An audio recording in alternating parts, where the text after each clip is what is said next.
안녕하세요. 신상중학교 여러분. 자, 우리 지금 물질의 특성 단원에 대해서 배우고 있는데요. 자, 오늘부터는 그 두 번째 단원, 혼합물의 분리라는 단원에 대해서 배워보려고 해요.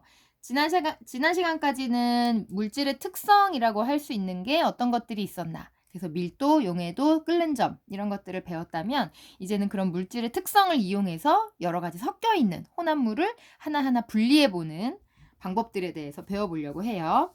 자, 그래서 오늘은 그 첫 시간인데요. 끓는 점이 다른, 끓는 점 차를 이용해서 혼합물을 분리할 수 있는 방법이 어떤 것이 있나 한번 배워볼게요.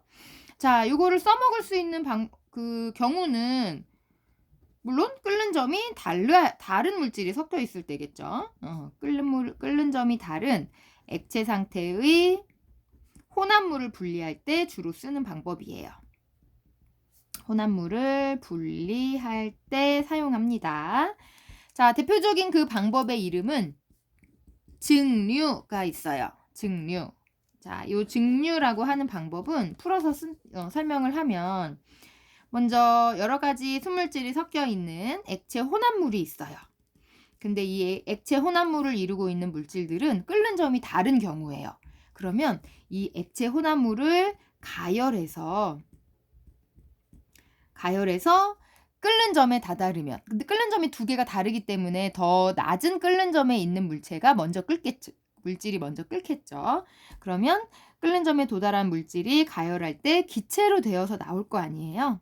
가열할 때 나오는 그 기체를 다시 냉각시켜서 액체로 만드는 거예요. 순수한 액체를 얻는 방법이다. 자, 예를 들어볼게요. 물과 에탄올이 섞여 있는 걸 끓이는 경우도 있고요. 아니면 우리가 흔히 자, 이런 플라스크에 바닷물을 한번 끓여본다고 생각을 해볼게요. 자, 여기에 이제 바닷물을 담았어요. 자, 바닷물에는 순수한 물도 들어있고 여러 가지 소금이나 다른 성분들이 녹아있죠. 자, 이럴 때 여기에 들어있는 소금이나 다른 성분들은 가열을 해서 끓인다고 해도 물만 증발해서 기체가 되어 나오지 소금이나 다른 성분들은 끓어 나오지 않잖아요.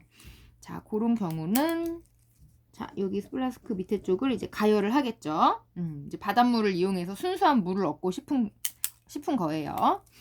자, 요 플라스크에 마개가 막혀 있고, 자, 한쪽에 보통 가지가 있는, 요런 플라스크를 사용하면 좋아요. 자, 온도가 점점점 올라가다가, 이제 물의 끓는 점, 100도에 다다르면, 이제 부글부글 하면서, 물이 끓으면서 수증기가 올라오겠죠. 수증기가 올라와요. 그러면 요 수증기가, 기체로 나온 수증기가 가지를 타고, 이쪽으로 오겠죠. 그러면 이렇게 고무로 된 관을 통과해서 이렇게 나오면 이 기체를 이쪽에서는 한쪽에서는 이렇게 생긴 시험관에 모으는 거예요. 근데 그냥 모으면 수증기가 다 빠져나가 버리고 얘를 수증기가 바로 식어서 다시 물이 될 수 있게 얼음물 같은 데다 얘를 넣어주는 거예요. 얼음물. 그러면 수증기가 돼서 기체가 나오다가 갑자기 차가워지니까 다시 물방울로 이렇게 맺히겠죠.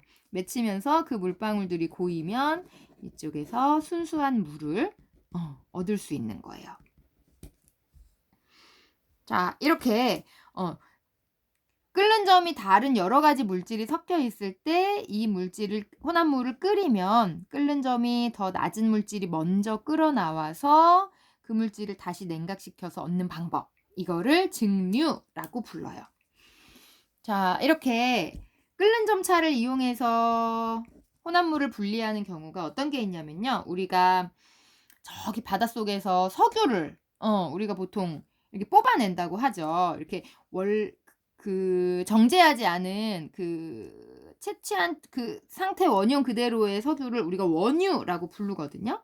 자, 근데 이 원유가 여러 가지 물질이 혼합되어 있는 혼합물이에요. 그래서 이 원유 안에 들어있는 여러 가지 성분들을 분류해내는데 그 분류해내는 그곳의 이름이 증류탑이라고 불러요.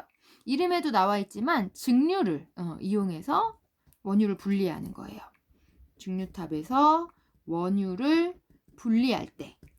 자, 자세한 내용은 수업 시간에 하겠지만 이 증류탑에서 원유를 분리할 때도 이 원유 안에 있는 끓는 점에 따라 증류탑의 다른 층에서 분리가 됩니다. 다른 층에서 분리가 되고요. 자, 그리고 이게 이제 첫 번째라면 두 번째는 예전부터 우리가 소주꼬리라고 부르는 그런 장치가 있어요. 소주꼬리를 통해서 소주꼬리 고리예요. 소주꼬리라는 장치에서 소주를 얻을 때 우리가 증류 방법을 사용해요. 자, 이 소주꼬리라는 거는 자세한 거는 수업 시간에 하겠지만 곡물을 이용해서 만든 발효주, 발효주는 막걸리 같은 거를 말하겠죠. 막걸리 같은 술을 끓여서 맑은 소주 같은 걸 만들 때, 그럴 때 사용하는 방법이에요. 자, 그리고 한 가지 기억해 놓을게. 자, 액체 혼합물을 우리가 끓이면 온도가 낮은 온도에서부터 점점 높아지면서 먼저 끓어나오는 것들이 있겠죠. 이런 먼저 끓어나오는 애들은 항상 끓는 점이 더 낮은 물질이겠죠. 낮은 물질이 먼저 끓어나오게 된다. 끓어나와서 분리가 되겠죠. 자, 이번 시간은 여기까지.